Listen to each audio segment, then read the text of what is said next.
बड़ी सुंदर स्तुति कर रहे हैं। सबकी स्तुति की है महाराज।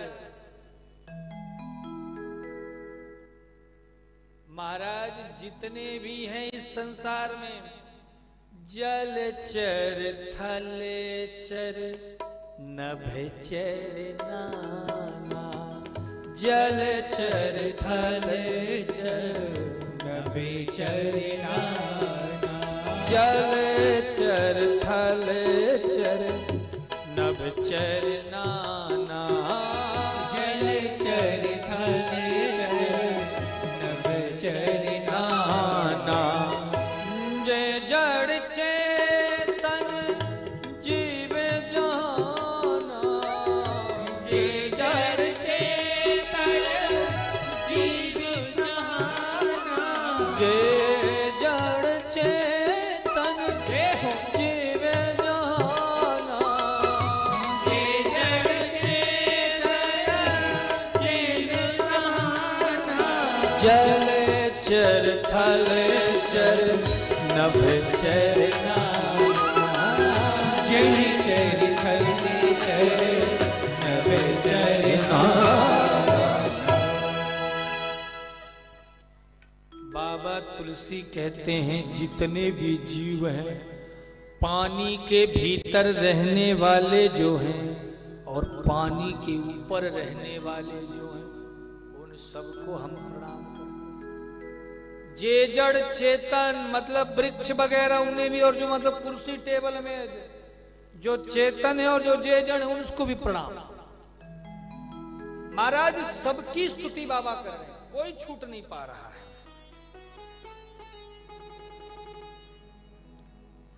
जो भी क्यों कोई नाराज ना हो जाए,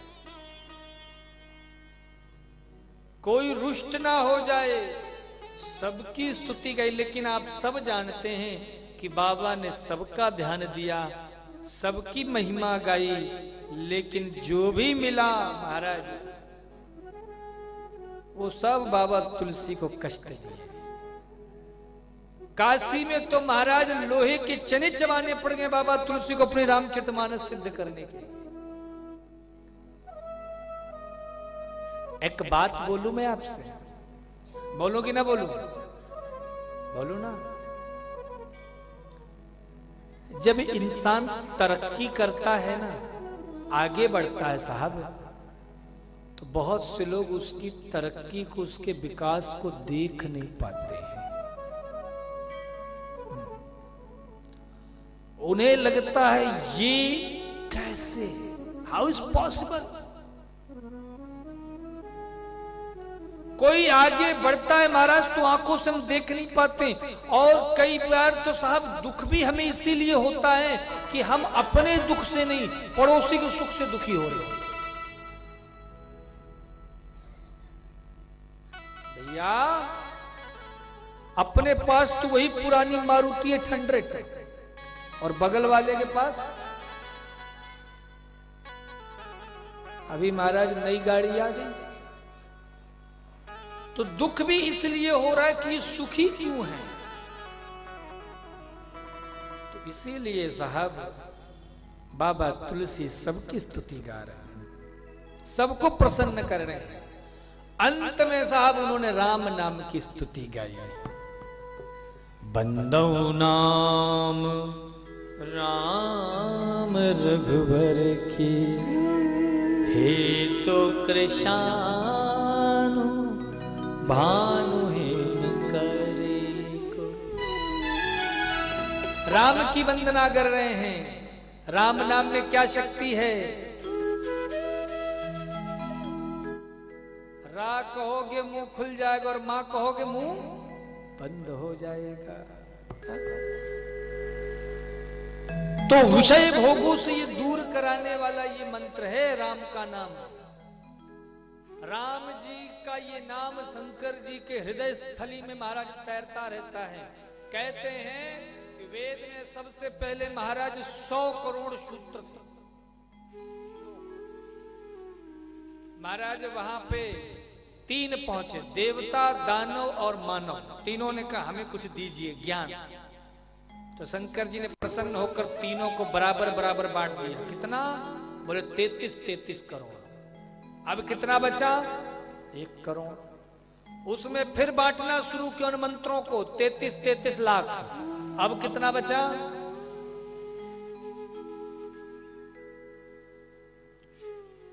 1 लाख में फिर महाराज 33 हजार बांटा। अब कितना बचा? 1000 में महाराज कितना बटा?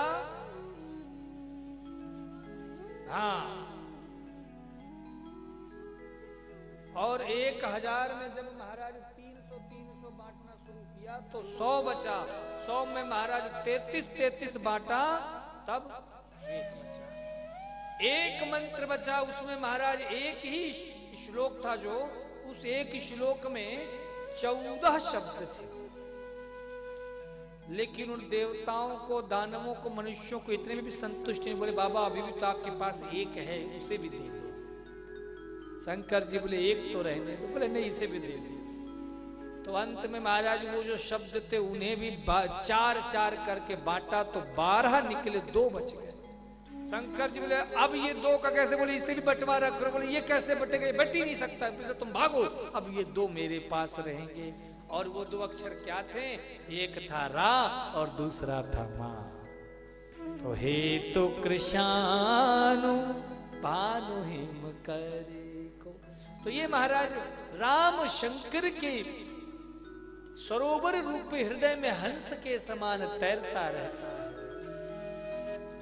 प्रिय भक्तों, वेद का प्राण है ये राम का नाम। ये जो शरीर है ना, आप शरीर को देख रहे हो, चल रहा है, फिर रही, उंगलियां डोल रही हैं, ये हाथ हिल रहा है, लेकिन इससे प्राण निकल जाए, क्या होगा मेरी माताओं? कुछ होगा? किसी काम का होगा? शरीर बिल्कुल 0/0। इसी प्रकार से महाराज जी जो संसार की गति है, ये गति ही केवल राम के नाम से है। इतना ही नहीं, कृषानु, भानु और हिमकर, इनमें भी ये राम नाम समाया है। कृषानु कहते हैं अग्नि, अग्नि में कर्म का संबंध है अग्नि से, तो कर्म का सूचक हुआ। सूर्य है ज्ञान के प्रकाश का सूचक, तो सूर्य में राम नाम समाया। और तीसरा हिमकर, जो चंद्रमा है, जो शीतलता प्रदान करती है, तो भक्ति का सूचक है। तो वेदत्रय सिद्धांत है कृषानु, भानु और हिमकर। तो महाराज यह जो राम नाम है, अग्नि में कर्म, सूर्य में ज्ञान और चंद्र में भक्ति। तो कर्म, भक्ति और ज्ञान, इन तीनों रूप से राम ही समाया हुआ है। महाराज ज्ञानी कौन है? बोले आत्मन्यः आत्मन्यो तुष्टः, जो अपनी आत्मा में ही रमण करते और संतुष्ट रहे, वही ज्ञानी है।